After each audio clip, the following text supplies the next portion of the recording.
Sarah Mitchell had always known she was different, but she never imagined that difference would lead her to become the first female Navy SEAL commander in history. Growing up in a small town in Montana, she was the girl who climbed the highest trees, swam across the widest rivers, and never backed down from a dare.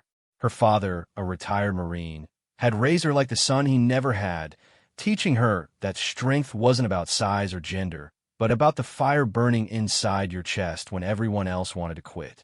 The military had been calling to Sarah since she was 12 years old, watching documentaries about special forces operations late into the night. While other girls her age were dreaming about prom dresses and pop stars, Sarah was memorizing military tactics and studying the psychology of warfare. Her bedroom walls were covered not with posters of celebrities, but with maps of famous military campaigns and quotes from legendary commanders throughout history. When Sarah turned 18, she enlisted in the Navy with a single goal that seemed impossible to everyone except her. She wanted to become a Navy SEAL. The recruiters laughed. Her high school counselor suggested she consider a more traditional military role. Even her own mother worried that her daughter was setting herself up for heartbreak and failure. But Sarah had learned early in life that other people's limitations were not her own.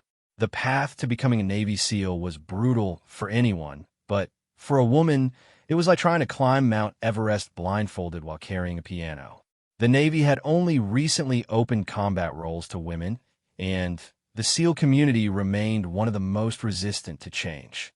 These were men who had been forged in the fires of the most demanding military training on Earth, and they viewed any outsider, especially a female outsider, as a threat to their brotherhood. Sarah's journey began with basic underwater demolition SEAL training, known simply as BUD/S. Located in Coronado, California, BUD/S was where dreams came to die. The statistics were sobering. Only about 25% of candidates made it through the 6-month program.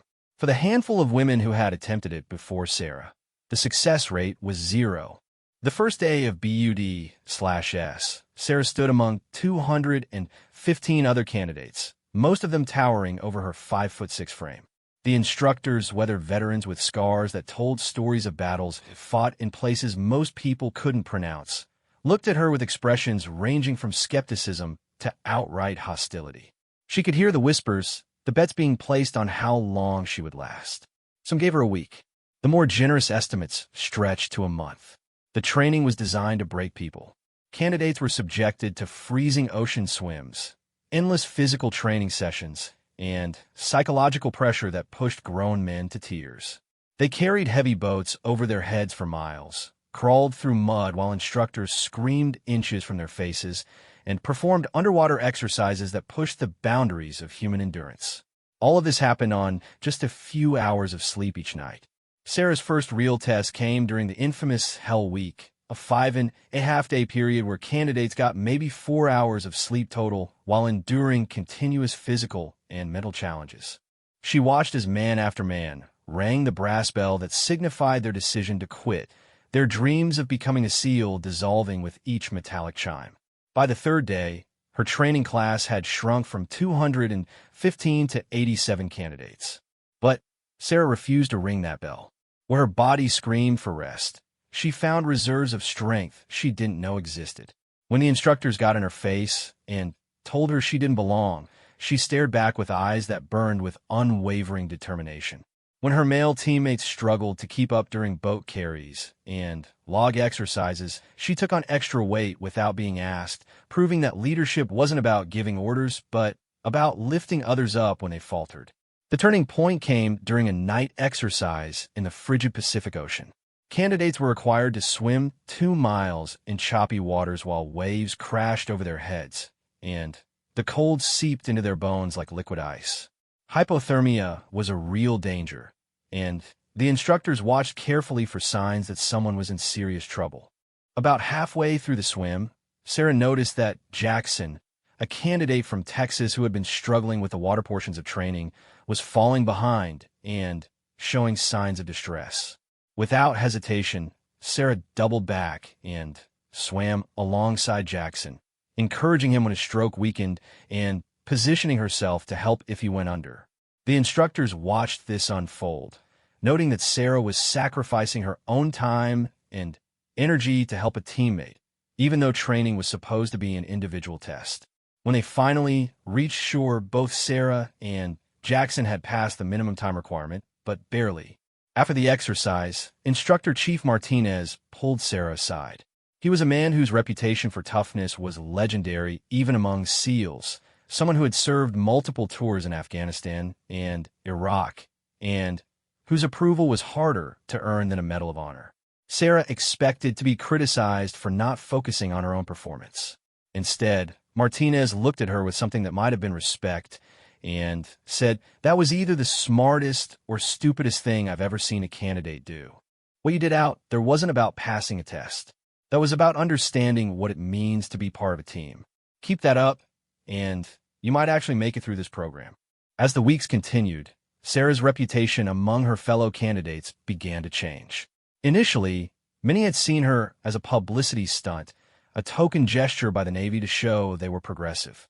But as she consistently performed at or above the level of her male counterparts, and more importantly, as she repeatedly demonstrated the kind of selfless leadership that SEALs valued above all else, the whispers changed from doubt to grudging admiration.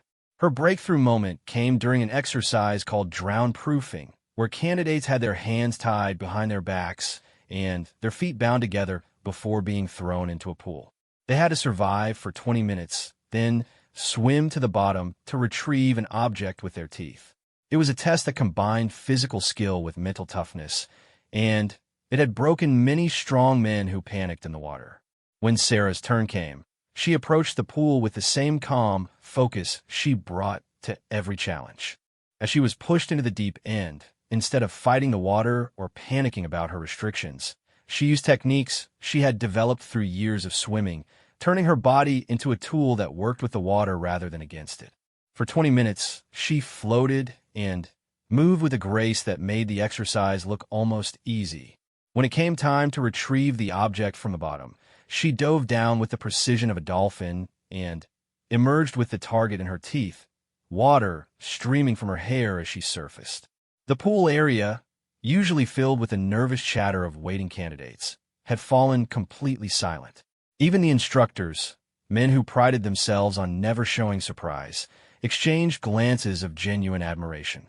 Sarah had not just passed the exercise, she had mastered it in a way that few candidates ever did. By the time BUD/S ended, Sarah was one of only 37 candidates remaining from the original class of 215. More importantly, she had earned something far more valuable than a certificate or a graduation photo.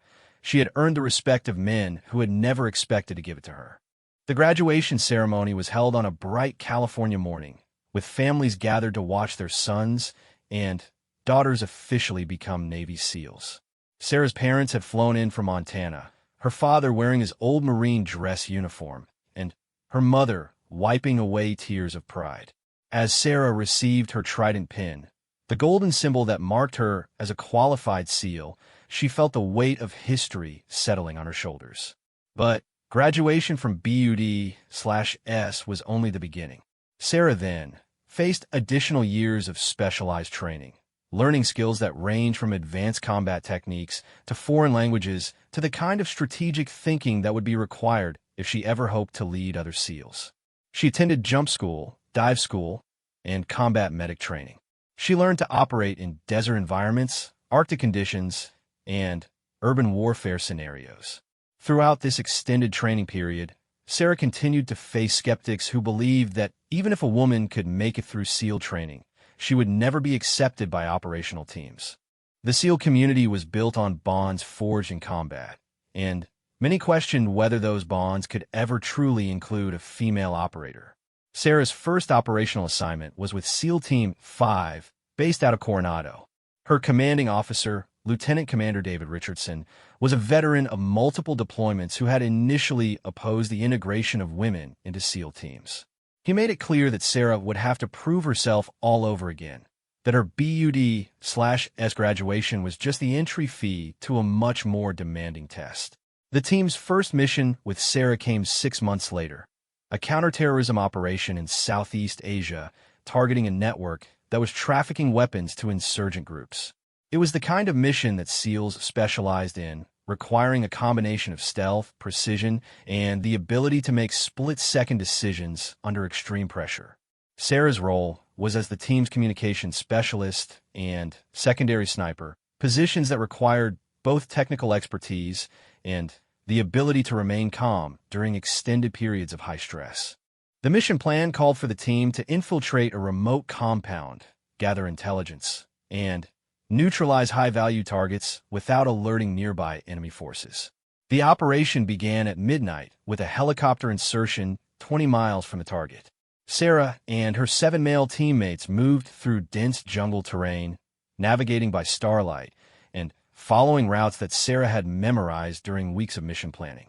Her pack weighed nearly 80 pounds, loaded with communications equipment, extra ammunition, and medical supplies, but she moved through the underbrush with the same quiet efficiency as her teammates. When they reached the compound, Sarah took position on a ridge overlooking the target area, while the rest of the team moved in for the assault. Through her sniper scope, she watched the compound's perimeter, ready to engage any threats that might escape or any reinforcements that might arrive. Her hands were steady, her breathing controlled, her mind focused on the task with laser-like intensity. The assault went according to plan until it didn't. As her teammates moved through the compound, they triggered an alarm system that no one had known existed. Suddenly, the quiet night exploded with searchlights, shouting voices, and the sound of weapons being readied. What had been planned as a stealth operation was rapidly becoming a firefight. From her position on the ridge, Sarah could see enemy fighters moving to surround her teammates. Without waiting for orders, she began engaging targets with her rifle, dropping enemy combatants with precision shots that kept them from establishing defensive positions.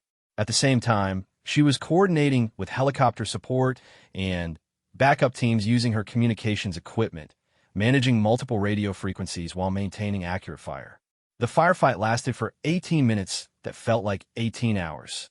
When it was over, the mission objectives had been achieved, but more importantly, all 8 members of the SEAL team were heading home alive. Sarah's performance had been flawless, her shooting accurate, and her communications work had prevented the situation from becoming a disaster. During the helicopter flight back to base, Lieutenant Commander Richardson sat next to Sarah and said something that would stay with her for the rest of her career. "I was wrong about women in the teams. I wasn't wrong about you needing to prove yourself, but I was wrong about what that would look like. You didn't prove you could be one of the guys. You proved you could be something better. You proved you could be exactly what this team needed when it mattered most." Over the next several years, Sarah continued to serve with distinction, participating in operations across multiple theaters and earning commendations that recognized her skill, leadership, and dedication. But more importantly, she was earning something that couldn't be pinned to a uniform: the complete trust and respect of the SEAL community. Her reputation grew not just as a competent operator, but as someone who possessed that rare combination of tactical brilliance and natural leadership that marked future commanders. She had an ability to see the bigger picture during complex operations, to make decisions under pressure that saved lives and ensured mission success, and to inspire others to perform beyond their own perceived limitations. When the opportunity came for Sarah to attend the Naval War College and begin the advanced training that would prepare her for command positions, her nomination was endorsed by every SEAL officer she had ever served under. They weren't recommending her because she was a woman who deserved a chance. They were recommending her because she was, quite simply, the best candidate for advanced leadership training that any of them had encountered. The Naval War College was a different kind of challenge, one that tested intellectual capability rather than physical endurance. Sarah studied military history, international relations, strategic planning, and the complex art of leading men and women in situations where the stakes were life and death. She wrote papers on everything from ancient Roman military tactics to modern counterinsurgency strategies, always looking for lessons that could be applied to contemporary SEAL operations. Her thesis paper, which examined how small unit tactics could be adapted for the changing nature of modern warfare, was later published in military journals and became required reading for special operations officers across all branches of the armed forces. Sarah wasn't just learning to be a commander. She was helping to define what special operations leadership would look like in the 21st century. Upon graduation from the War College, Sarah was promoted to lieutenant commander and given her first real leadership role, executive officer of SEAL Team 7.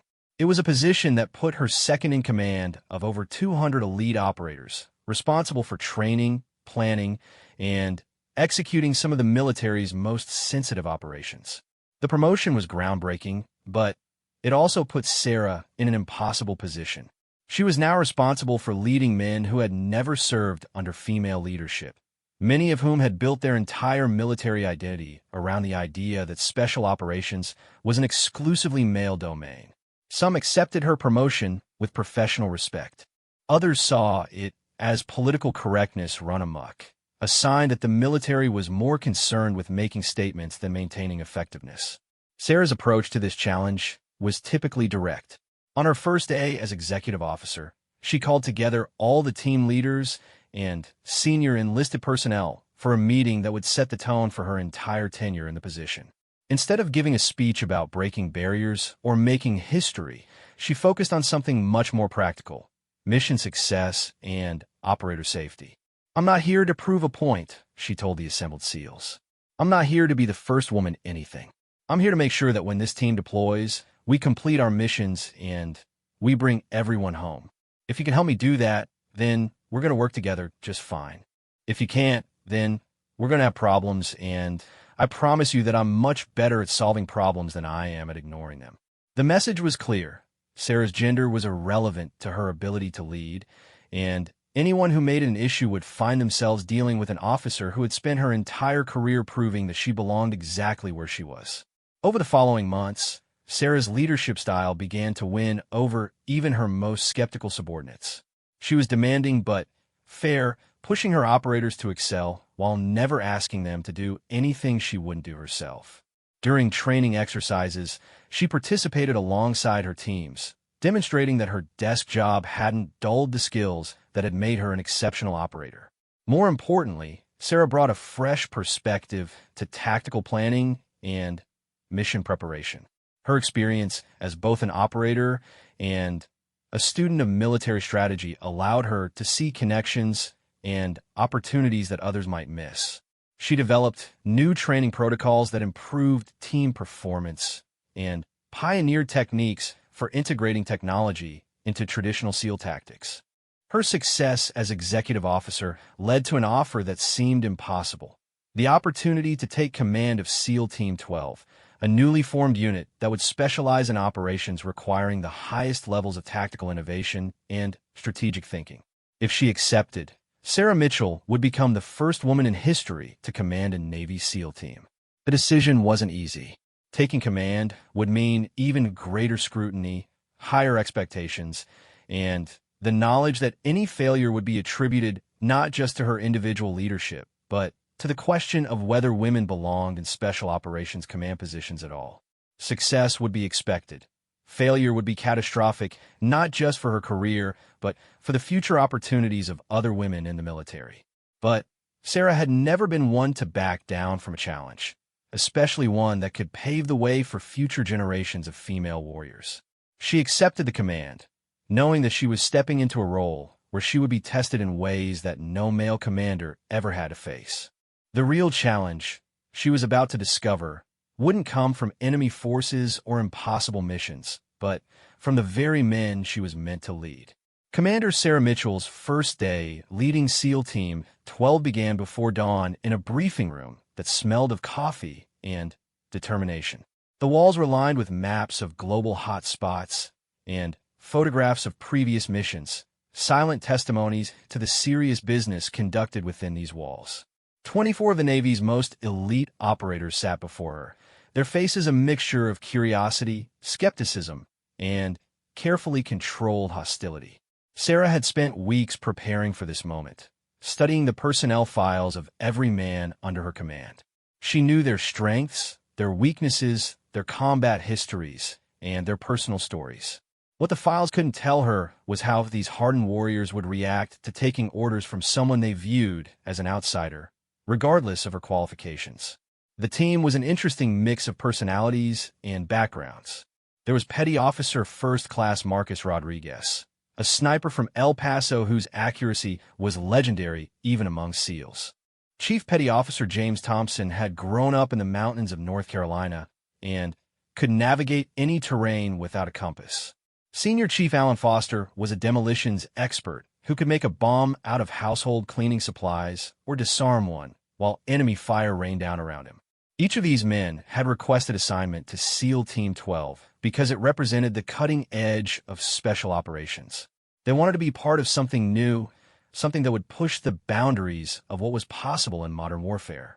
What none of them had expected was to be led by a woman, regardless of her impressive service record. Sarah began her first briefing with a simple statement that would define her command philosophy. Gentlemen, we're going to be the best SEAL team that has ever existed, and we're going to prove it through our actions, not our words. Every decision I make will be based on one question. Does this make us more effective at completing our missions and keeping our people alive? She outlined her vision for the team, explaining how they would integrate new technologies with traditional SEAL tactics, how they would develop innovative training methods, and how they would prepare for threats that other units weren't even considering yet. Her presentation was detailed, professional, and demonstrated a depth of tactical knowledge that impressed even her most skeptical subordinates.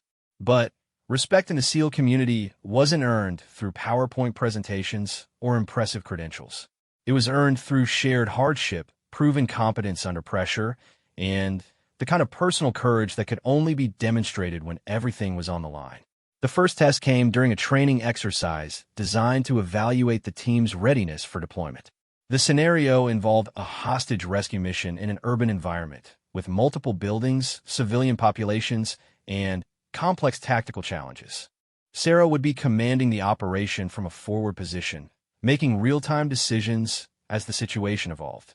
The exercise began at 0300 hours with Sarah and her operations team establishing an overwatch position on a rooftop overlooking the target building. Through her binoculars, she could see her assault teams moving into position, each group following routes that she had planned during hours of meticulous preparation. The hostage rescue would require split-second timing, with multiple teams hitting different entry points simultaneously while avoiding civilian casualties. As the assault teams prepared to breach the building, intelligence came in that changed everything. Additional hostiles had been spotted in a neighboring structure, and civilian evacuations were taking longer than expected. Sarah had to make an immediate decision: proceed with the original plan and risk civilian casualties, abort the mission, and lose the hostages, or modify the approach in real time with all the risks that improvisation entailed. Without hesitation, Sarah redesigned the entire operation on the fly. She redirected 2 assault teams to handle the new threat, adjusted the timing of the breach to account for civilian evacuation delays, and repositioned her sniper support to cover additional angles. Her voice over the radio was calm and clear as she issued a rapid series of orders that completely restructured the mission. The modified operation was executed flawlessly. The hostages were rescued without casualties, the simulated enemy forces were neutralized, and the civilian population was kept safe. More importantly, Sarah had demonstrated the kind of tactical flexibility and decision-making under pressure that marked exceptional leaders. After the exercise, Chief Thompson approached Sarah privately. He was a man of few words who had been openly skeptical about female leadership in special operations. His conversation with Sarah was brief, but significant. "Commander, I've been doing this for 15 years, and I've served under a lot of officers. That was some of the best tactical decision-making I've ever seen. You've got my support." One by one, the other team members began to express similar sentiments. They weren't supporting Sarah because they felt obligated to, or because they were trying to be politically correct. They were supporting her because she had proven that she could do the job better than most of the male commanders they had served under. Sarah's next major challenge came when SEAL Team 12 received its first real-world deployment orders. They were tasked with a mission in West Africa, where a terrorist organization had taken control of several villages and was using them as bases for attacks against government forces. The mission would require the team to work with local military units, operate in unfamiliar terrain, and adapt to cultural complexities that didn't exist in training scenarios. The deployment began with a 20-hour flight to a staging area in a neighboring country, followed by a helicopter insertion that brought the team within 50 miles of their operational area. Sarah had spent the flight time reviewing intelligence reports and coordinating with local forces, but she knew that no amount of preparation could fully prepare her team for the realities they would face on the ground. The first week of the deployment involved reconnaissance and relationship building with local military commanders. Sarah found herself navigating not just tactical challenges, but cultural ones as well. Many of the local officers had never worked with American forces, and none had ever taken orders from a female commander. Some were openly skeptical about American promises of support, while others were concerned about the political implications of being seen cooperating with foreign forces.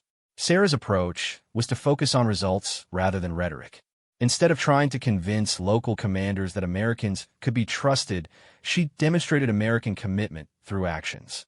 When a local unit came under attack while conducting a routine patrol, Sarah immediately dispatched a rescue team that extracted the soldiers and provided medical care for their wounded. When intelligence indicated that terrorists were planning an attack on a civilian market, Sarah's team provided the support that allowed local forces to disrupt the plot. Gradually, the local commanders began to see SEAL Team 12 not as foreign occupiers, but as professional allies who were committed to achieving shared objectives. More importantly, they began to see Sarah not as a symbol of American gender politics, but as a competent military leader who got results. The team's first major combat operation came 3 weeks into the deployment. Intelligence had located a terrorist training camp in a remote valley, where foreign fighters were teaching local recruits advanced bomb-making techniques. The camp had to be neutralized, but its location in a densely populated area meant that the operation required surgical precision to avoid civilian casualties. Sarah spent 2 days planning the assault, using satellite imagery and intelligence gathered by local sources to develop an approach that would minimize risks while maximizing effectiveness. The plan called for a nighttime helicopter insertion, followed by a coordinated assault that would hit multiple targets simultaneously. The night of the operation, Sarah positioned herself with a command element on a ridge overlooking the valley. Through her night vision equipment, she could see her assault teams moving through the darkness toward their objectives. The plan required precise timing, with each team hitting their targets within a 30-second window to prevent the terrorists from escaping or organizing a counterattack. As the assault began, Sarah coordinated the operation through her radio, adjusting team movements in response to changing conditions on the ground. When one of the assault teams encountered unexpected resistance, she immediately redirected support elements to assist them. When intelligence came in about additional terrorist positions, she modified the plan to address the new threats. The operation was a complete success. The training camp was destroyed, several high-value terrorist leaders were captured, and extensive intelligence materials were recovered. Most importantly, the mission was completed without any civilian casualties and with only minor injuries to Sarah's team members. The success of the operation earned Sarah and her team recognition from both American and local military leadership. But more importantly, it established SEAL Team 12 as one of the most effective special operations units operating in the region. Requests for their support began coming in from multiple sources, and Sarah found herself commanding operations of increasing complexity and importance. During the 4th month of the deployment, Sarah faced her most challenging mission yet. A group of humanitarian workers, including 2 Americans, had been kidnapped by terrorists and were being held in a remote compound. Intelligence indicated that the hostages would be moved to another location within 24 hours, meaning that any rescue attempt would have to be launched immediately. The compound was located in difficult terrain, surrounded by enemy fighters, and fortified in a way that made traditional assault approaches extremely dangerous. Sarah would have to develop a plan that could overcome all of these obstacles while ensuring the safety of the hostages. Working with her team leaders, Sarah developed an approach that was audacious in its simplicity. Instead of a direct assault, they would use a combination of deception and misdirection to draw the terrorist forces away from the compound. Then, insert a small rescue team to extract the hostages while the enemy was focused elsewhere. The plan required Sarah to personally lead a diversionary force that would attack a secondary terrorist position several miles from the hostage location. This attack would draw terrorist reinforcements away from the compound, creating the opportunity for the rescue team to complete their mission. But it also meant that Sarah would be leading a deliberately undermanned force against a heavily defended position, relying on surprise and superior tactics to overcome numerical disadvantages. The operation began at midnight with Sarah's diversionary force moving into position near the secondary terrorist site. Her team consisted of only 8 operators, facing an estimated 20 to 30 enemy fighters. The odds were deliberately unfavorable, designed to create enough threat that the terrorists would commit their reserves to defending against Sarah's attack. As planned, Sarah's assault on the secondary position drew immediate attention from terrorist forces throughout the area. Radio intercepts confirmed that enemy reinforcements were moving away from the hostage compound to deal with the American attack. The rescue team reported that they had successfully infiltrated the compound and located the hostages. But the plan began to unravel when Sarah's diversionary force found themselves facing more resistance than intelligence had indicated. Instead of 20 to 30 fighters, they were engaging with over 50 enemy combatants who had been reinforced just hours before the operation began. Sarah's team was outnumbered more than 6 to 1, and their position was rapidly becoming untenable. Faced with the choice between withdrawing her diversionary force and risking the rescue mission or maintaining the deception at the cost of potentially losing her entire team, Sarah made the decision that would define her as a combat leader. She ordered her team to hold their position and continue the attack, buying the rescue team the time they needed to extract the hostages regardless of the cost to her own force. For the next 45 minutes, Sarah's 8-person team fought against overwhelming odds, using every tactical advantage they could create to keep a force more than 6 times their size occupied and focused on their position. They moved constantly, used the terrain to their advantage, and employed every trick they had learned in years of special operations training. The radio call that the hostages had been successfully extracted came just as Sarah's position was being overrun by enemy forces. Her team had accomplished their mission, but they were now trapped in a defensive position with ammunition running low and no clear route of withdrawal. It looked like their success would come at the ultimate price. That's when the cavalry arrived in the form of local military units that Sarah had been working with throughout the deployment. Recognizing that the American commander who had proven herself as their ally was in trouble, they launched their own attack against the terrorist position, creating the confusion and distraction that allowed Sarah's team to break contact and withdraw to safety. The hostage rescue operation was hailed as one of the most successful special operations missions of the year. All hostages were recovered safely, valuable intelligence was captured, and terrorist capabilities in the region were significantly degraded. Sarah and her team received commendations from the highest levels of military and civilian leadership. But the real measure of the mission's success came in the relationships that had been built with local forces. The commanders who had initially been skeptical of American support and particularly skeptical of female leadership now considered Sarah and her team to be trusted allies who could be counted on when the situation was desperate. When SEAL Team 12 returned from their 6-month deployment, they brought with them a reputation that extended far beyond their individual achievements. They had proven that innovation, adaptability, and exceptional leadership could overcome any obstacle, regardless of the gender, background, or previous experiences of the people involved. Sarah's success as a commander had not gone unnoticed by senior military leadership. She was recommended for promotion to full commander and offered the opportunity to take charge of an entire special operations task force, a position that would put her in command of multiple SEAL teams as well as units from other special operations forces. The promotion would make her one of the most senior female officers in special operations, but it would also bring new challenges and new levels of scrutiny. She would be responsible for hundreds of operators and for missions that could have strategic implications for national security. More importantly, the promotion would put Sarah in charge of personnel who had never served under her direct command, including some who had been vocal opponents of women in special operations roles. She would need to prove herself all over again, this time to an even broader and potentially more hostile audience. But Sarah had spent her entire career preparing for exactly this kind of challenge. She understood that every success was a stepping stone to the next test, and that true leadership was measured not by the respect you started with, but by the respect you earned through your actions when everything was on the line. As she prepared to take command of her new position, Sarah reflected on the journey that had brought her from a small town in Montana to the highest levels of military leadership.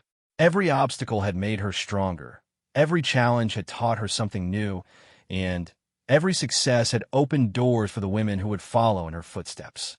She was about to discover that her greatest test was still ahead of her, and that sometimes the most important battles are fought not against foreign enemies, but against the prejudices and assumptions of the people you're trying to lead. Commander Sarah Mitchell's promotion to head the Special Operations Task Force came with a new assignment that would test everything she had learned about leadership, diplomacy, and combat operations.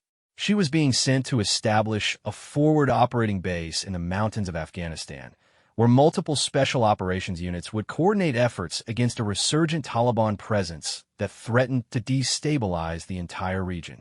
The assignment was politically sensitive and operationally complex. Sarah would be commanding not just Navy SEALs, but also Army Rangers, Air Force Special Operations personnel, and Marine Force reconnaissance units. Each branch had its own culture, its own methods, and its own pride. Welding them into an effective fighting force would require leadership skills that went far beyond anything she had previously been required to demonstrate. The base she was inheriting had been the site of significant controversy. The previous commander, Colonel James Hutchinson, had been relieved of duty following a series of operational failures that had resulted in unnecessary casualties and diplomatic incidents with local Afghan forces. Morale was low, inter-unit cooperation was virtually non-existent, and many of the operators had requested transfers rather than continue serving in what they perceived as a dysfunctional command structure. Sarah arrived at Forward Operating Base Phoenix on a cold morning in October, flying in on a helicopter that had to navigate through mountain peaks shrouded in clouds and mist. The base itself was a collection of prefabricated buildings and defensive positions carved into a mountainside, designed more for survival than comfort. It housed nearly 400 special operations personnel, making it one of the largest concentrations of elite forces in the entire theater. Her first briefing painted a sobering picture of the challenges ahead. Taliban forces in the region had grown increasingly sophisticated, using tactics that combined traditional guerrilla warfare with modern technology and international support. They had established supply lines that stretched across multiple countries, recruited fighters from around the world, and developed the kind of operational security that made them extremely difficult to track and target. More concerning was the intelligence about a specific Taliban commander known only as the Engineer, who had been responsible for a series of devastating attacks against coalition forces. The Engineer was believed to be a former military officer from another country who had brought advanced tactical knowledge to the Taliban, teaching them techniques for building improved explosive devices and coordinating complex attacks across multiple locations. Sarah's mission was clear but daunting.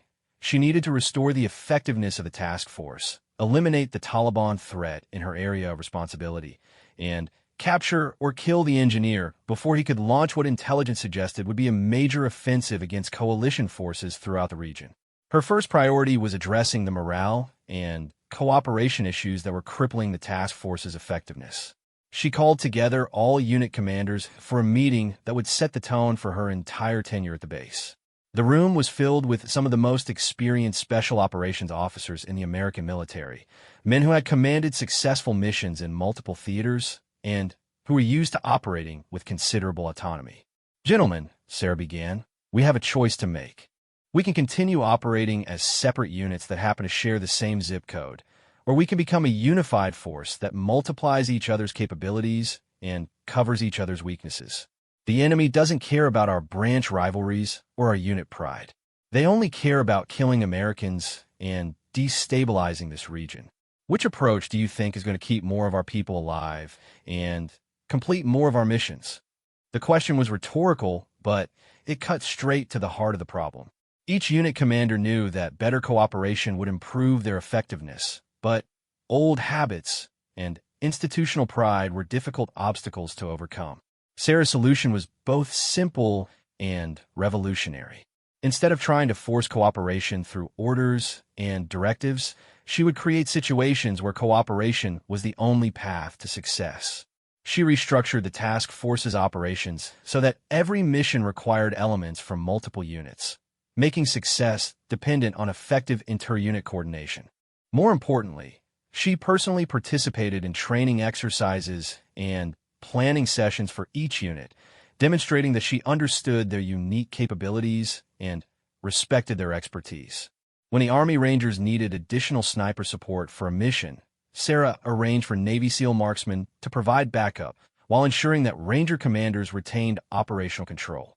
When Air Force personnel needed ground security for a forward airfield, she assigned Marine Force reconnaissance teams to the mission while making sure that Air Force officers had input into the security plan.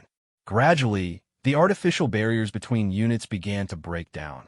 Rangers learned to appreciate the maritime infiltration capabilities that SEALs brought to land-based missions. SEALs discovered that Army Rangers had developed urban warfare tactics that could be adapted to their own operations. Marines found that Air Force intelligence capabilities could provide insights that improved their reconnaissance missions. The real test of this new cooperation came when intelligence identified a Taliban supply convoy that would be passing through the task force's area of responsibility.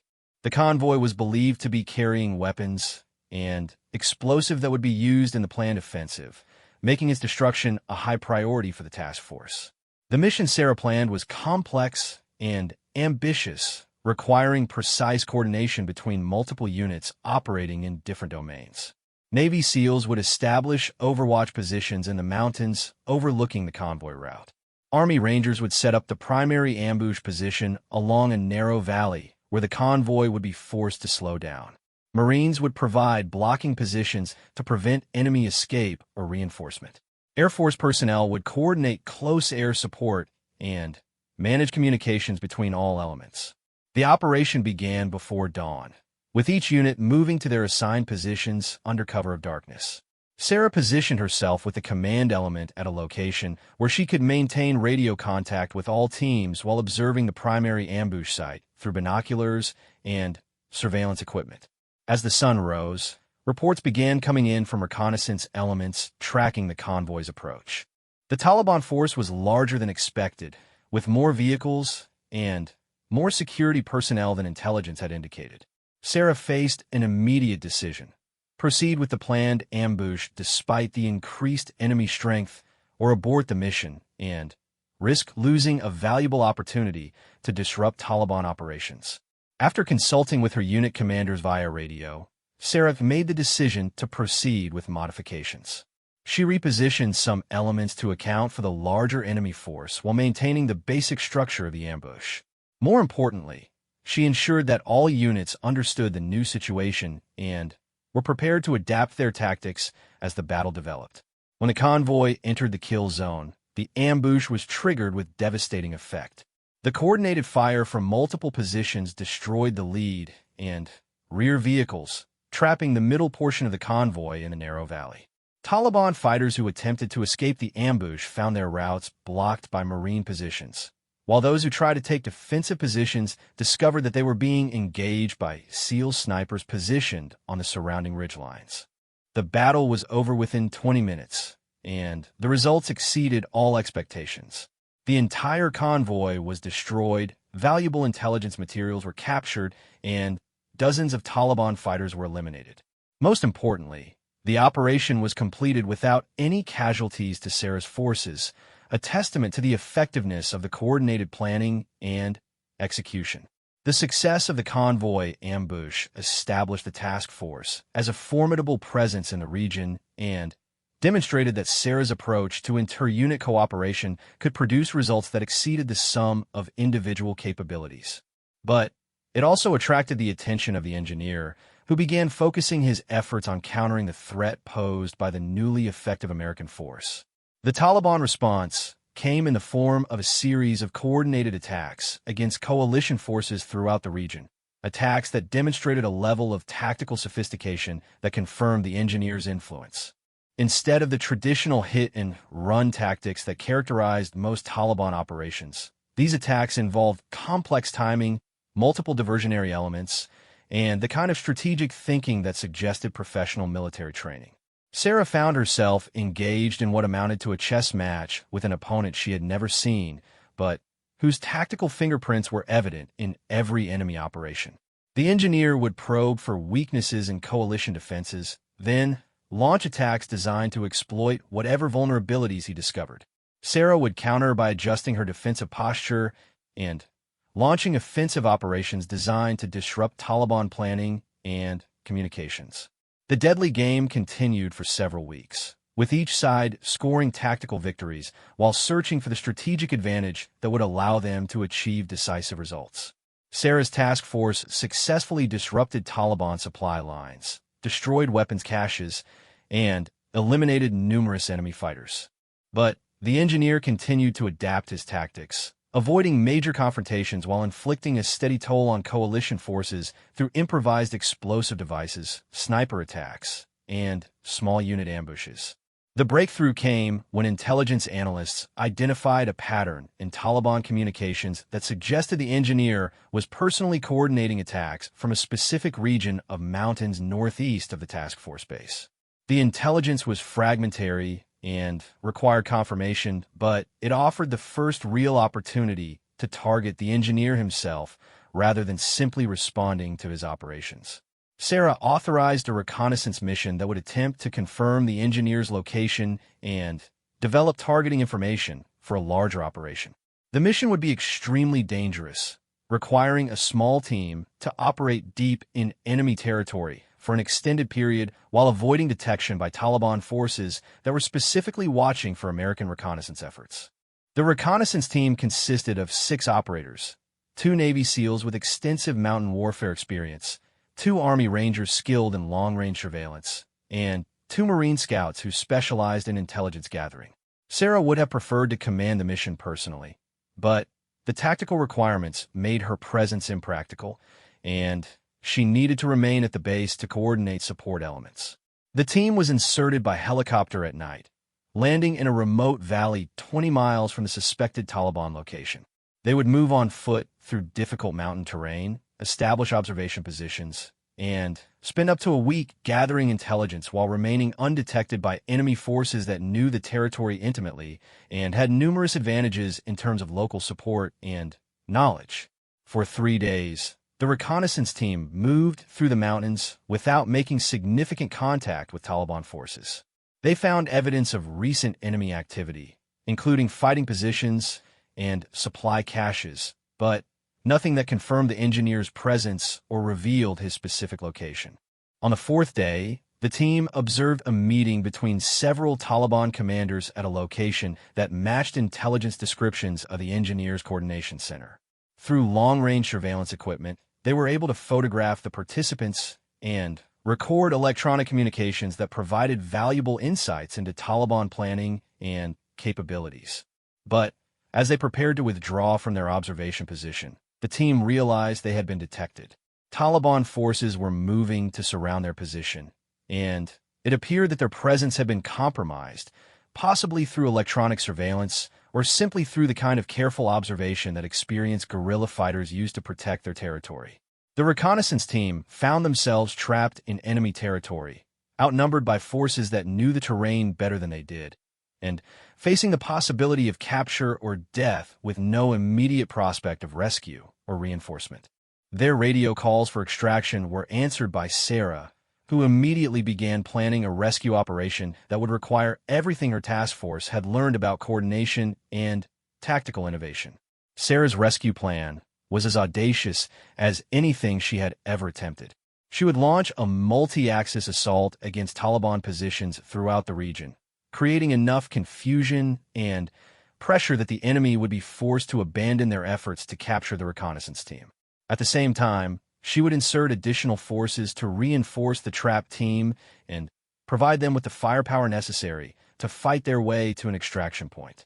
The operation would involve nearly half of her available personnel and would require split-second timing across multiple battlefields.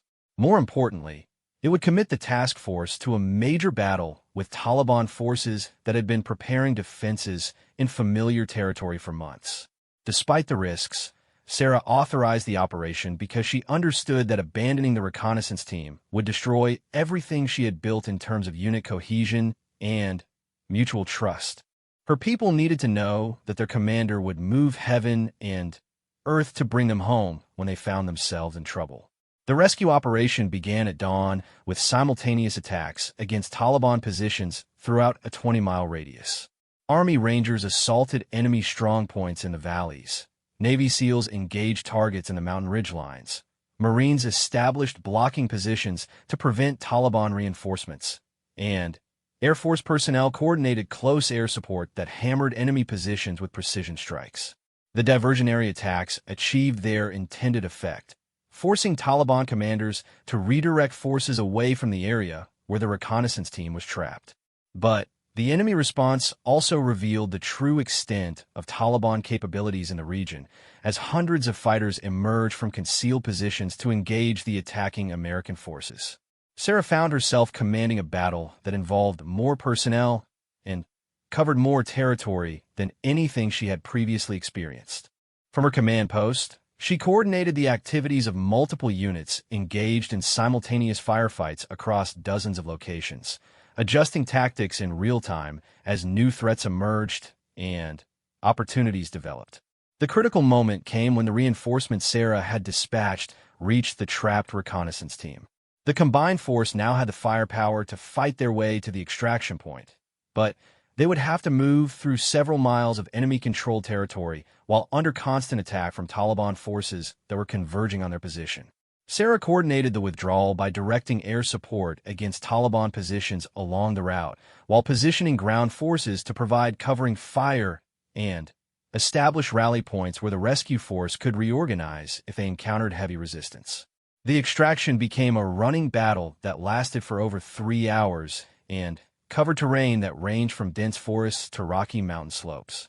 When the helicopters finally lifted off with the rescued reconnaissance team aboard, Sarah had successfully completed one of the most complex special operations missions ever attempted in the Afghan theater. Every member of the task force had returned safely.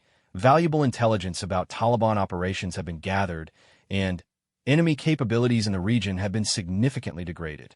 But the most important result of the operation was the effect it had on task force morale and cohesion.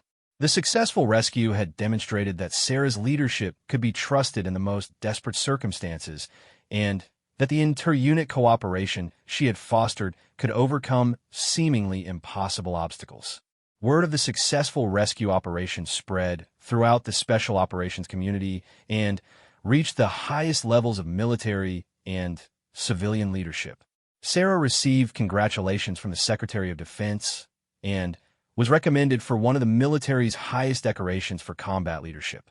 More importantly, the operation had provided intelligence that finally revealed the engineer's true location and identity. The photographs and electronic intercepts gathered by the reconnaissance team had been analyzed by intelligence specialists, revealing that the engineer was actually a former colonel in the Pakistani military who had been providing training and tactical advice to Taliban forces for over 2 years.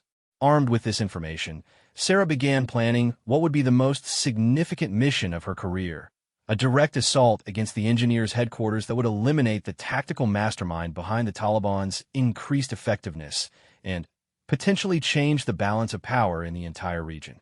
But planning and executing such a mission would require Sarah to overcome not just tactical and logistical challenges, but also political complexities that could have strategic implications far beyond the immediate battlefield.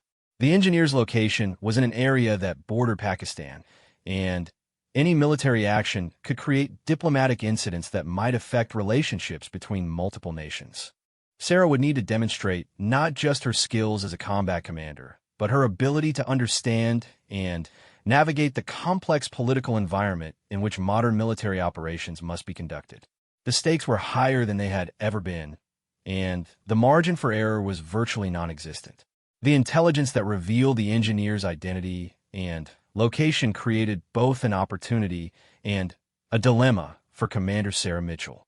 The former Pakistani colonel was operating from a compound that technically lay within Pakistani territory, making any military action against him a potential violation of national sovereignty that could trigger a diplomatic crisis between the United States and Pakistan.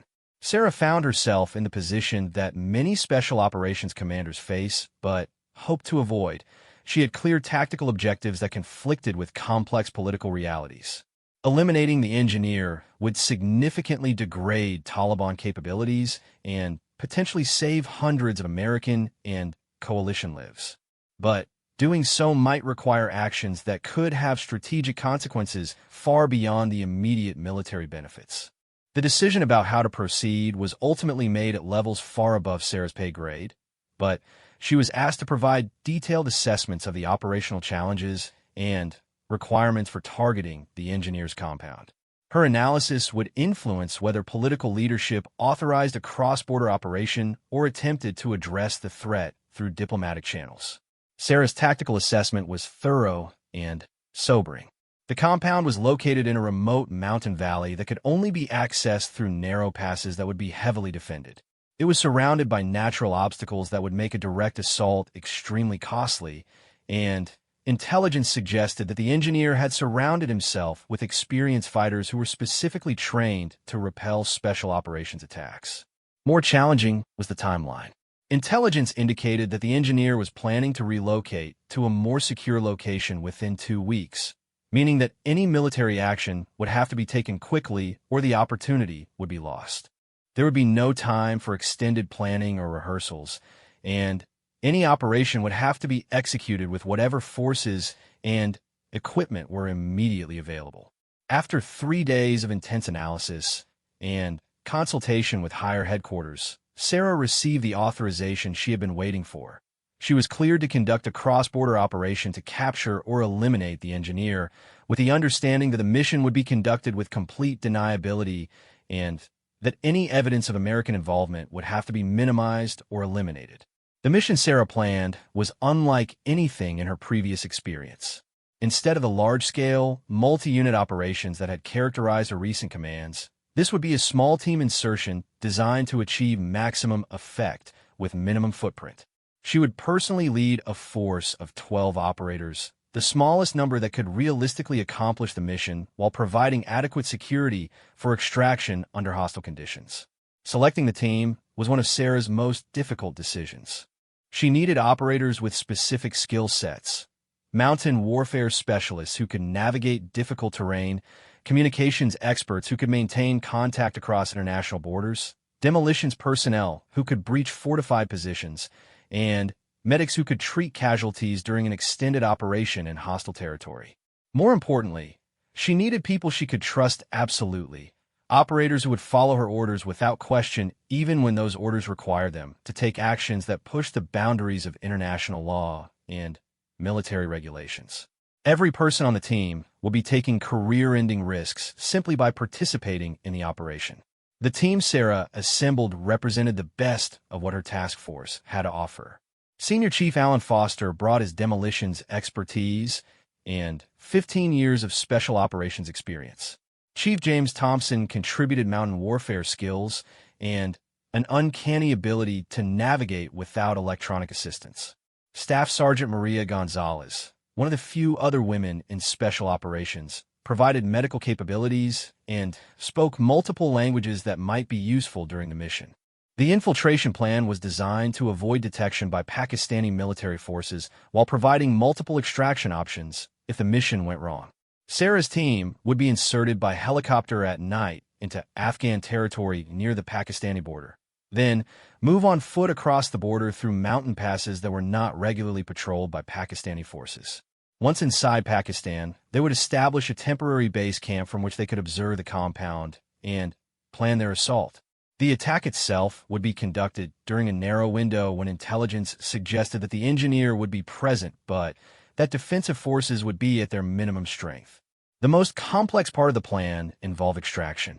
If the mission proceeded without complications, Sarah's team would withdraw the same way they had entered, crossing back into Afghanistan before being picked up by helicopters. But if they encountered resistance or were detected by Pakistani forces, they would need alternative extraction methods that could include everything from overland movement to emergency helicopter pickups under hostile fire. Preparation for the mission required absolute secrecy and intensive planning in compressed time frames. Sarah's team studied satellite imagery of the compound, memorized detailed maps of the surrounding terrain, and rehearsed assault techniques using models that replicated the target building's layout. Every contingency that could be anticipated was planned for, but everyone understood that special operations missions rarely proceeded exactly according to plan. The insertion began at 0200 hours on a moonless night that provided maximum concealment, but also made navigation more challenging. Sarah and her team flew in helicopters that used terrain-following techniques to avoid Pakistani radar, following valleys and ridgelines that kept them below the detection threshold while bringing them as close as possible to the border. The helicopter insertion went perfectly, with Sarah's team landing in a remote valley that provided concealment while positioning them within hiking distance of their crossing point. The pilots departed immediately, leaving no evidence of their presence, and beginning a wait that could last anywhere from 24 hours to several days, depending on how the mission developed. Moving through the Afghan mountains toward the Pakistani border, Sarah's team encountered terrain that was more challenging than even their extensive planning had anticipated. The routes that appeared manageable on satellite imagery turned out to include steep climbs, loose rock that could trigger avalanches, and weather conditions that changed rapidly and unpredictably. But the team's mountain warfare specialist had prepared for exactly these conditions, and they reached the border crossing point on schedule despite the difficult terrain. Crossing into Pakistani territory required careful timing to avoid Pakistani border patrols, but intelligence about patrol schedules proved accurate, and Sarah's team crossed without being detected. Establishing their observation post in the mountains overlooking the engineer's compound required another full day of movement through terrain that was completely unfamiliar and potentially hostile. Sarah's team had to avoid not just Pakistani military patrols, but also local civilians who might report their presence to authorities or to the engineer's security forces. When they finally reached their observation position, Sarah got her first direct look at the target compound through high-powered binoculars and surveillance equipment. The intelligence had been accurate. The compound was heavily fortified, surrounded by defensive positions, and occupied by an estimated 30 to 40 fighters who appear to be well-trained and well-equipped. More concerning was the compound's location in a valley that was completely overlooked by surrounding ridgelines. Any assault would require Sarah's team to move down exposed slopes while enemy fighters engaged them from prepared positions. The tactical advantages all favored the defenders, making a direct assault extremely costly even under the best circumstances. Sarah spent 18 hours studying the compound and observing the patterns of enemy activity before finalizing her assault plan. Instead of a direct attack, she would use a combination of deception and superior technology to overcome the enemy's defensive advantages. The plan she developed involved using demolitions to create the impression of a much larger attacking force, while a small team infiltrated the compound to locate and eliminate the engineer. Diversionary explosions would be set off at multiple locations around the compound's perimeter, creating confusion and drawing defenders away from the primary target building. While enemy fighters responded to the diversionary attacks, Sarah would personally lead a 3-person team into the compound to locate the engineer. The remaining team members would provide overwatch and security, ready to assist with the assault or cover the team's withdrawal, depending on how the situation developed. The assault began at 0300 hours with a series of explosions that rocked the compound and created the sound and visual effects of a major attack. As planned, defenders rushed to their fighting positions and began engaging targets that existed only in their imagination, firing at shadows and movement that were created by Sarah's diversionary tactics. While the compound erupted in defensive fire, Sarah and her infiltration team moved through defensive positions that had been abandoned by guards responding to the apparent attack. They reached the main building without being detected and began a systematic room-by-room search for the engineer. Finding the engineer proved more challenging than Sarah had anticipated. The building was larger than intelligence had indicated, with multiple rooms and levels that required careful clearing to avoid detection or ambush. More troubling was the discovery that many of the rooms contained advanced communications equipment and detailed maps that suggested the engineers' operation was more sophisticated and far-reaching than anyone had realized. The search continued for 25 minutes before Sarah's team located the engineer in an underground command center that intelligence had not known existed. The former Pakistani colonel was surrounded by communications equipment and was apparently coordinating defensive responses to the attack while simultaneously trying to contact outside forces for assistance. The capture of the engineer was accomplished quickly and quietly, but it revealed a new problem. The command center contained intelligence materials that were too valuable to leave behind, but too extensive to be quickly gathered and transported. Sarah faced an immediate decision about whether to extend the mission to capture the intelligence or to extract with the engineer before the diversionary tactics were discovered and defensive forces could reorganize. Sarah made the decision to extend the mission, sending one team member to gather critical intelligence materials while she and the remaining infiltrators secured the engineer and prepared for extraction. But as they worked to collect the intelligence, radio intercepts revealed that the engineer's calls for assistance had been successful. Pakistani military forces were responding to reports of cross-border attacks and were moving toward the compound. The situation was rapidly becoming the nightmare scenario that Sarah had planned for, but hoped to avoid. Her team was trapped in hostile territory, with Pakistani military forces approaching from one direction and Taliban fighters surrounding the compound from other directions. Extraction would require fighting through multiple enemy forces while protecting a high-value prisoner and carrying intelligence materials that could not be abandoned. Sarah's call for emergency extraction was answered immediately, but the helicopters were still over an hour away and would have to penetrate Pakistani airspace under hostile conditions to reach the pickup point. Sarah's team would have to hold their position and protect their prisoner while fighting off attacks from multiple directions until extraction assets could reach them. The fighting began when Taliban forces realized that the diversionary attacks had been a deception and that their command center had been penetrated. Sarah's team found themselves engaged in close-quarters combat within the compound, while also receiving fire from external positions that had reorganized and identified their location.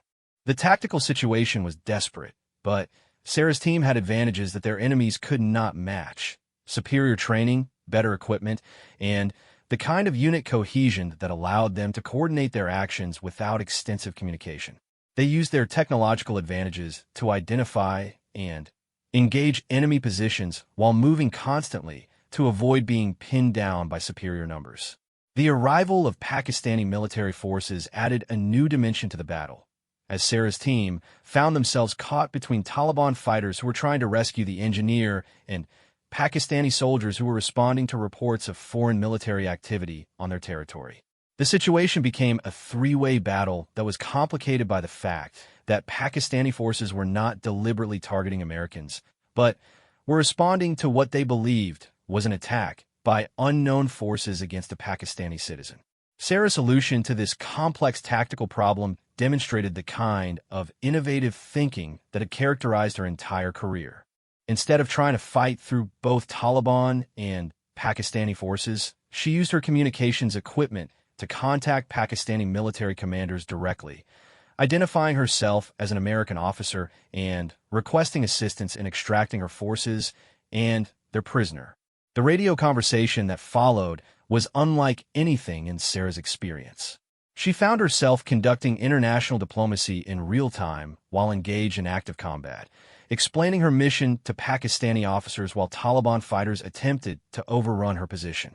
The Pakistani commanders were initially skeptical, but Sarah's knowledge of proper military protocols and her ability to provide details about the engineer's activities convinced them that she was legitimate. The resolution came when Pakistani forces agreed to allow American extraction helicopters to enter their airspace in exchange for custody of the engineer and access to the intelligence materials that had been captured. It was a compromise that achieved most of Sarah's objectives while avoiding the international incident that would have resulted from continued combat between American and Pakistani forces. The extraction was completed under Pakistani military escort, with Sarah's team and the prisoner being transported to a Pakistani military base, where they were transferred to American custody after brief negotiations between military commanders from both countries. The intelligence materials were copied and shared with Pakistani authorities, providing them with information about Taliban activities that had been conducted without their knowledge or approval. The mission was hailed as a complete success by American military leadership, but Sarah understood that the real victory was not in the capture of the engineer, but in the demonstration that complex international problems could be solved through military professionalism and diplomatic flexibility rather than through pure force. When Sarah and her team returned to Forward Operating Base Phoenix, they found that word of their successful mission had spread throughout the Special Operations community. The capture of the engineer had eliminated the tactical mastermind behind increased Taliban effectiveness in the region. But, more importantly, it had demonstrated that American Special Operations forces could adapt to complex political environments while maintaining their military effectiveness. Sarah's success in command positions had established her as one of the premier special operations leaders in the American military, but it had also attracted attention that she had not sought and did not particularly want. Military and political leadership were discussing her potential for promotion to even higher command positions, assignments that would take her away from direct operational control and into the realm of strategic planning and political coordination. But before any decisions about her future could be made, Sarah would face one final test that would challenge everything she believed about leadership, respect, and the bonds that held military units together. The test would come not from enemy forces or political complexities, but from the very people she had spent her career earning the right to lead. Sarah's return from Afghanistan brought with it orders that would change the trajectory of her career in ways she never could have anticipated. Instead of the strategic command position that many had expected, she was assigned to establish and lead the Navy's first integrated Special Operations Training Command, a facility that would train special operations personnel from all branches of the military in advanced tactics and leadership techniques. The assignment was both an honor and a challenge. It recognized Sarah's proven ability to integrate different military cultures and training methodologies, but it also meant she would be working with some of the most traditional and set-in-their-ways personnel in the special operations community. The facility would be located at the Naval Special Warfare Center in Coronado, California, the same place where Sarah had first proven herself during BUD/S training more than a decade earlier. Sarah's new command included not just training facilities and administrative personnel, but also a cadre of instructors drawn from every special operations unit in the American military. These were senior enlisted personnel and officers who had been selected for their expertise in specific tactical specialties, but who had never worked together in a unified training environment. The challenge was immediately apparent when Sarah conducted her first all-hands meeting with the instructor cadre. The room was filled with some of the most experienced and accomplished special operations personnel in the military, but they were clearly divided along service lines that reflected years of inter-service rivalry and cultural differences. Army Rangers sat on one side of the room, Navy SEALs on another, Marine Force reconnaissance personnel formed their own group, and Air Force Special Operations personnel occupied a corner that seemed deliberately separated from everyone else. Each group was polite, but distant, professional, but skeptical about the value of cross-training with personnel from other services. Sarah's opening remarks addressed the elephant in the room directly.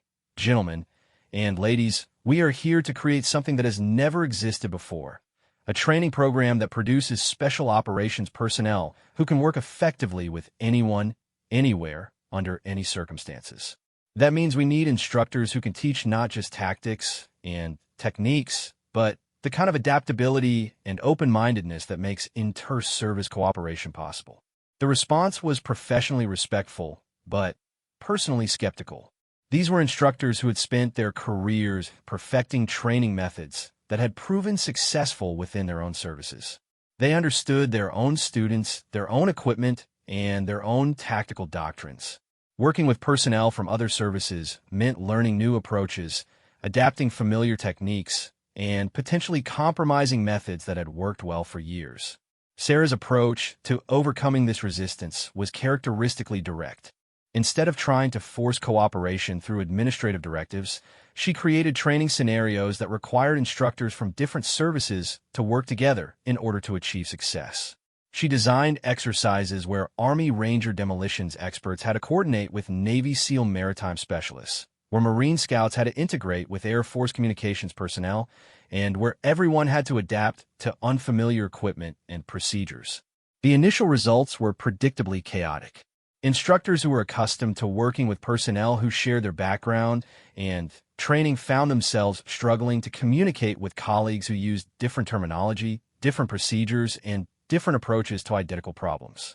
Simple coordination became complex, routine operations became confusing, and everyone's confidence in their own abilities was challenged in fundamental ways.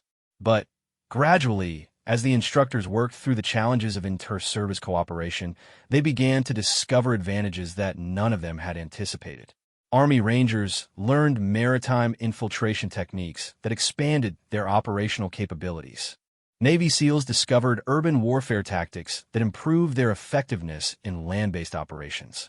Marines found that Air Force technology could enhance their traditional reconnaissance skills in ways that had never been explored.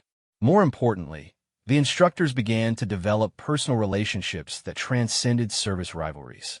They found that despite different uniforms and different training backgrounds, they shared common values of professionalism, dedication, and commitment to excellence. The differences that had seemed so important at the beginning of the training program began to seem less significant compared to the similarities that united them as special operations professionals. Sarah's leadership during this period demonstrated skills that went beyond tactical competence or operational success. She was managing personalities, navigating institutional cultures, and building consensus among people who had been trained to be leaders themselves. Every instructor in the program was accustomed to being in charge, to having their expertise respected without question, and to operating with the kind of autonomy that special operations personnel typically enjoyed. Creating a unified training environment required Sarah to balance the legitimate pride that each instructor felt in their own service and methods with the practical need to develop integrated approaches that would benefit students from all backgrounds. She had to be diplomatic enough to avoid offending anyone while being firm enough to ensure that personal preferences did not interfere with program objectives. The breakthrough came during a particularly complex training exercise that Sarah had designed to test both instructor cooperation and student learning. The scenario involved a hostage rescue mission that required coordination between maritime, ground, and air elements, with each phase of the operation depending on seamless integration between different tactical specialties. Students were assigned to mixed teams that included personnel from different services, and they were required to plan and execute the mission using instructors from all backgrounds as advisors and evaluators. The exercise was designed to push both students and instructors beyond their comfort zones, forcing everyone to work with unfamiliar people using unfamiliar methods. The mission began to unravel almost immediately when communication problems between different elements created delays and confusion that cascaded through the entire operation. Students who had been trained in different tactical doctrines struggled to coordinate their actions, while instructors found themselves trying to provide guidance to students whose basic training had emphasized different priorities and approaches. But instead of allowing the exercise to become a failure that reinforced everyone's skepticism about inter-service cooperation, Sarah used the problems as learning opportunities. She stopped the exercise at critical moments to allow instructors and students to discuss what was going wrong and how it could be corrected. She encouraged instructors to share their expertise with students from other services while learning from colleagues whose backgrounds provided different perspectives. Gradually, the exercise evolved from a test of predetermined tactics into a collaborative learning experience where everyone was simultaneously teaching and being taught. Students began to appreciate capabilities they had never been exposed to, while instructors discovered approaches to familiar problems that they had never considered. When the exercise was finally completed successfully, it had taken nearly twice as long as originally planned and had required extensive improvisation and adaptation. But the results exceeded everyone's expectations. The students had not only completed their mission objectives, but had developed a level of inter-service cooperation that would serve them well in future operations. More importantly, the instructors had demonstrated to themselves that unified training could produce results that were superior to single-service approaches. The success of the integrated training program began to attract attention from special operations leadership throughout the military. Officers who had initially been skeptical about the value of cross-training began requesting that their personnel be included in Sarah's programs. The facility's capacity was expanded, additional instructors were assigned, and Sarah found herself commanding one of the most influential training establishments in the special operations community. But success also brought scrutiny, and not all of it was positive. Sarah's rapid rise through the ranks and her pioneering role in integrating women into special operations had made her a target for critics who believed that political correctness was undermining military effectiveness.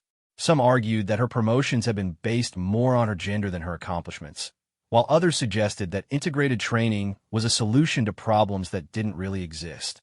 The criticism was often subtle, expressed in private conversations and unofficial channels rather than through formal complaints or public statements. But it created an undercurrent of tension that Sarah could feel even when it wasn't directly expressed.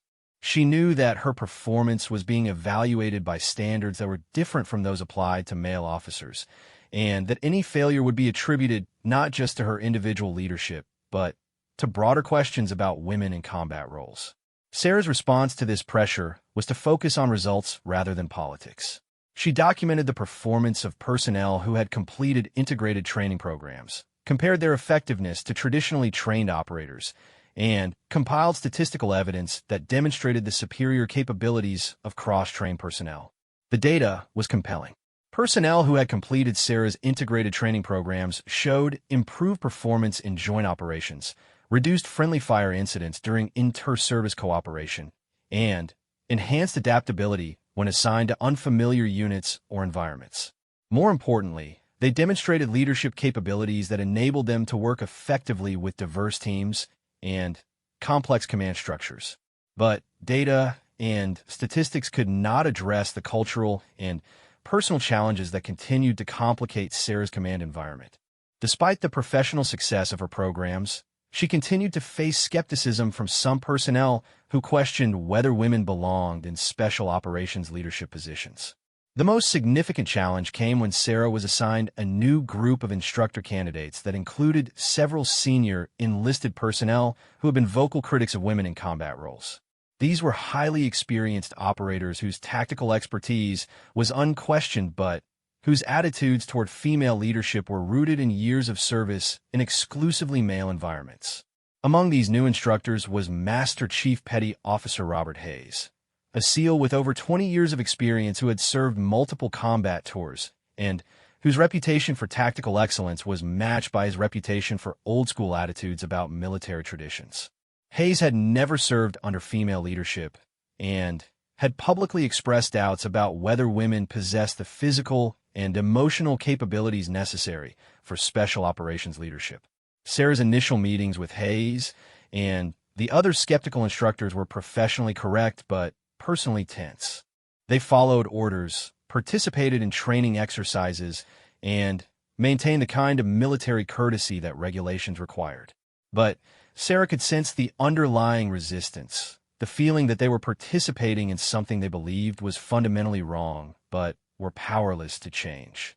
The situation came to a head during an advanced training exercise that required instructors to participate as students in scenarios designed to test their own adaptability and learning capabilities. The exercise was intended to help instructors understand what their students experienced when pushed beyond their comfort zones, but it also created situations where traditional hierarchies and comfort zones were deliberately challenged. One part of the exercise required all participants to undergo survival training that included periods of stress, deprivation, and psychological pressure designed to test mental resilience as well as physical capability. The training was conducted in a remote location where participants were isolated from normal support systems and forced to rely on each other for success and survival. During this exercise, Sarah found herself in situations where her command authority was temporarily suspended and where she was required to follow instructions from subordinates who were acting as exercise controllers. It was a deliberate role reversal designed to test leadership flexibility and to help commanders understand the perspectives of the people they led. The exercise reached its climax during a scenario that required participants to navigate a series of physical and mental challenges while experiencing the kind of stress and fatigue that characterized actual combat operations. Sleep deprivation, physical exhaustion, and psychological pressure combined to create conditions where normal social barriers and professional courtesies often broke down. It was during this phase of the exercise that the confrontation occurred that would define Sarah's entire career and change how the special operations community thought about leadership, respect, and the true nature of command authority. The setting was a facility shower area where participants were finally allowed to clean up after days of field training, a moment of vulnerability that some chose to exploit as an opportunity to test their commander in ways that went far beyond any legitimate training objective. Sarah had entered the shower area alone, believing that the other participants were still engaged in debris.